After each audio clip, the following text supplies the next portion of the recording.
Guys, ano to guys, sinigang na yellowfin tuna. Yan kay kumulo na ang tubig, butangan ko na nato siya og isda, ang yellowfin. Medyo dinamihan ko na guys para hanggang gabi na naulam. Yan, hintayin nating maluto siya. Ayan guys, kumulo na siya. O yan, namutla na yung ating yellowfin tuna po ito guys. Sigang ko lang. Nagpakulo lang ako ng sibuyas, kamatis. Ayan lang guys, tapos nilagyan natin ng pampalasa, asin at paminta. Yun lang.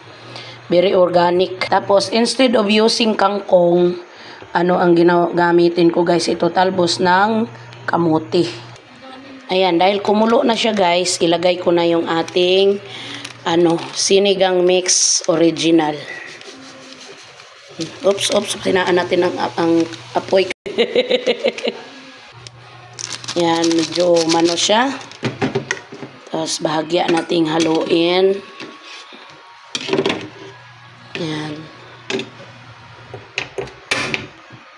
Pakuluan ng konti. Tapos ilagay natin yung ating talbos para kakain na tayo guys. Yan. Pampasabaw sa malamig na panahon, sinigang na yellowfin tuna. Yun. Kumulo na siya. Matik, ilagay natin yung ating talbos. Yan, hindi ako gumagamit ng kangkong kapag isda ang sinigang. Talbos mas mainam. Ano pa to? Yung kulay violet, super healthy. Ayan, kunting blanch lang yan siya. Hindi, kakain na tayo guys. Ito na siya guys, Wow, ang sarap. Ayan, luto na siya guys. Yung ating isda, hindi natin gaano pa-overcook kasi siyempre, yan guys. Ito siya, ito. Ito yung buntot at ulo. Ayan, luto na siya. Kain na tayo guys. Ayan guys, ito na yung ulam natin. So, dahil nandito, meron na rin akong kanin. Kakain na tayo guys. Lagyan natin ng gusto ko yung bandang ulo. Init, ang sarap. Amoy na amoy guys yung lasa ng isda, preska. Lagyan natin ng kamatis. Yan. Lagyan natin ng sabaw. Yan. Yan, sariling sikap lang to guys dahil wala akong taga-video. Diba? Kakain na tayo guys. Ayan, kakain na. Ayusin natin yung ating camera kay naunsam ni. Ayan.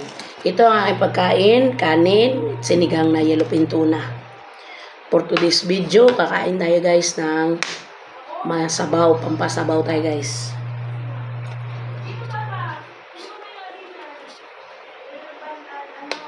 Yan, kain tayo guys. Sinigang na yellowfin tuna na may talbos ng kamuti. Laki-laki ulo. Ulo ng tuna. Lord, maraming salamat sa grasya. Talbos.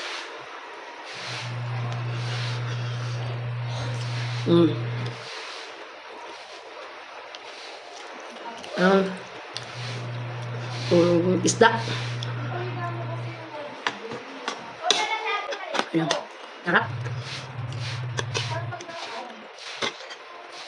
Malasa ang yellowfin tuna guys. Ito kanin at talbos. Isda. Masarap talaga guys pag sariling luto. Tapos pinamalingki ko lang ito kanina doon sa talipapa. Naabutan ko, fresh ka. Kaya sabi ko, bibili ko nga, patsabawan na. Kain tayo ng, kasi inom ang gamot. Bago ganyan ang ko. Pagkain ko, hindi madami, hindi rin maunti, kaya tama lang.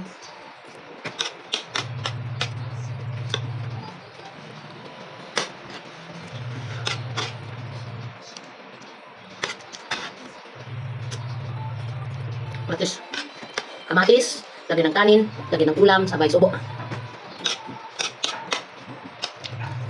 Subukan nyo guys, sinigang na yellowfin tuna. Sarap. Tapos huwag nyo gamitan ng kangkong. Talbos ang gamitin nyo. Sarap. Ito yung twist. Diba kadalasan na ginagamit sa sinigang is kangkong.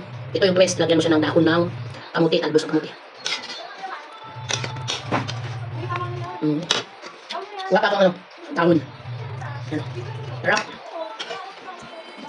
Malapit na matapos. Pero nangangailangan pa ako ulit ng talbos. Vitamins.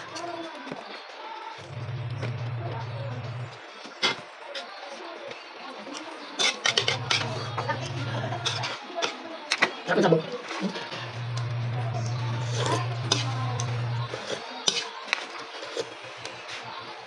Wala na akong kanin, meron pa akong ulam. So, di na ako magdagdag ng kanin. Papakin ko na lang yung ulam.